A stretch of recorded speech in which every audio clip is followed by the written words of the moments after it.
So in this time of excitement of us seeing the GTA 6 trailer and it finally being out there for the world to see, there's also some collective anger. And in this video, we're going to take a look at some of the anger that we've seen from Rockstar developers. But before we get into today's video, if you do enjoy any part of this video, please feel free to like and subscribe. Also, if you want to be part of the community, the Discord is linked down below. So to get an understanding of the anger that the Rockstar developers are feeling, we need to go back a little bit. We need to just back up and look at how the trailer was announced. Now, general knowledge is that the trailer came out, etc., but there's actually more to it than that. And for those that already know, I'll make this as quick as possible. The trailer was supposed to come out 9 AM Eastern time on the 5th of December. But what actually happened was on the 4th of December, the video was leaked and it appeared online with a Bitcoin logo over the top, and it was also only uploaded in 480p definition. So Rockstar went into panic mode and they had to make a decision very quickly. Do they allow for the next 12 to 16 hours this 480p low resolution awful trailer to go around the whole of the internet, or do they just make the trailer live? And they chose to just make the trailer live. Now, where this directly affects the Rockstar developers is a lot of the developers hadn't actually seen the final trailer. So the way it works in the gaming industry, and it's not the same for every business, but from what I can gather online, this is how it works with Rockstar. All the developers, whether they be animators or anything else, they work on certain segments of the game, and they're all responsible for certain parts of the game, certain parts of the story, certain animations, whether it be animal animations, whether it be NPC animations, whether it be main character animations. They're all responsible for different things, which is why in Red Dead Redemption 2, you'll see that the main characters are all animated slightly differently. And the whole reason for this is to create separation and personalities with the characters in the game. So a large part of Rockstar Games hadn't seen the trailer. After everyone had done their responsible parts for the trailer, so animating certain segments, certain rooms, certain parts of the city, that gets then sent to a development team that will then make the trailer out of all of those pieces of content, out of all the pieces of the in-world game. So there was a large amount of employees at Rockstar that hadn't seen the trailer yet. They weren't as in the dark as us, but in terms of a final polished thing, they hadn't seen anything. And a lot of developers have been very vocal about their frustrations on this, understandably so, of course. Now, another thing to note here is this game's been in development since 2014. So Dan Houser made a statement in 2014 saying that writing had already began. Yes, of course, that's not the whole team being involved, and probably for the first couple of years, it was just a skeleton crew of people dealing with the scouting, locations, hiring actors, and all of this sort of stuff. But the game has been somewhat in the forefront of Rockstar's mind ever since GTA 5 came out. So for some of these people that may have started working at Rockstar Games when they were 18, 19, 20 years old,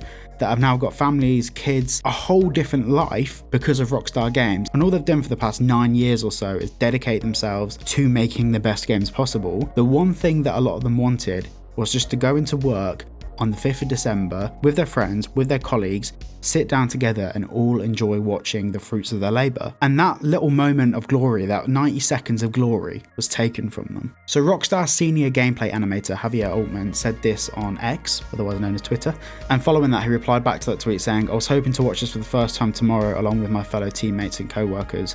I feel like we deserved that moment," which is very true, they did. And graphics programmer Angel Ortiz made this comment on X as well. "I'm actually not going to watch this until I'm in the office with the people I made this with and who worked so hard to make it happen." And you can really feel the frustration. Like, a lot of people, and no disrespect to some of my younger subscribers, but when you get to a certain point in your life, you know, like late to mid 20s into your 30s and stuff, like, your time is worth more.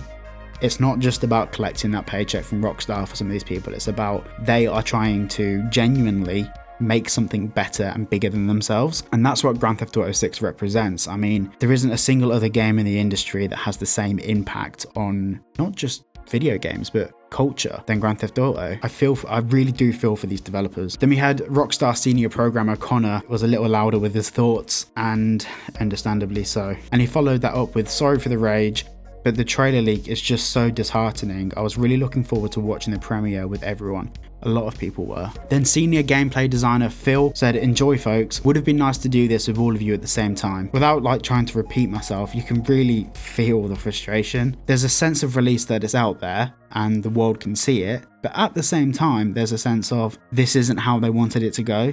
They wanted that big massive surge of traffic at 9 AM, everyone to enjoy it together and everyone to react together. And I'm pretty sure most of the Rockstar developers would have been there in the chat watching what people are saying and just taking it in and taking in the praise as they deserve. And an AI/gameplay programmer Matthew Rennie said, "Shame it had to be released like this.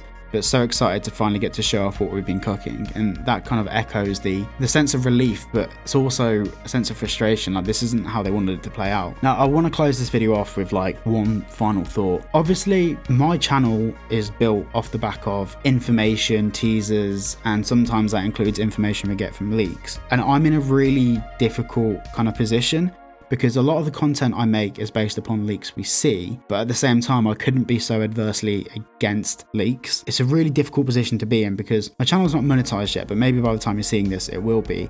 So in theory, I'm making money off the fact that information is getting leaked, and that's kind of sits with me in a grey area of morality, because leaks are interesting, they get views, and I enjoy exploring them and talking about them. But that grey area of, is it right to talk about them, is something that I've, over the past couple of weeks in particular, I've had to kind of reconcile in my head and think about. Am I doing the right thing by reporting on these leaks? Now, the one thing I can say is when I do report on leaks, I try and report as accurately and fairly with as much information as possible, and that's informative to the viewers. Yeah, it's a very tricky thing for me to reconcile. But thank you for watching today's video. If you do enjoy the video, please consider liking and subscribing, and I'll see you all in the next one.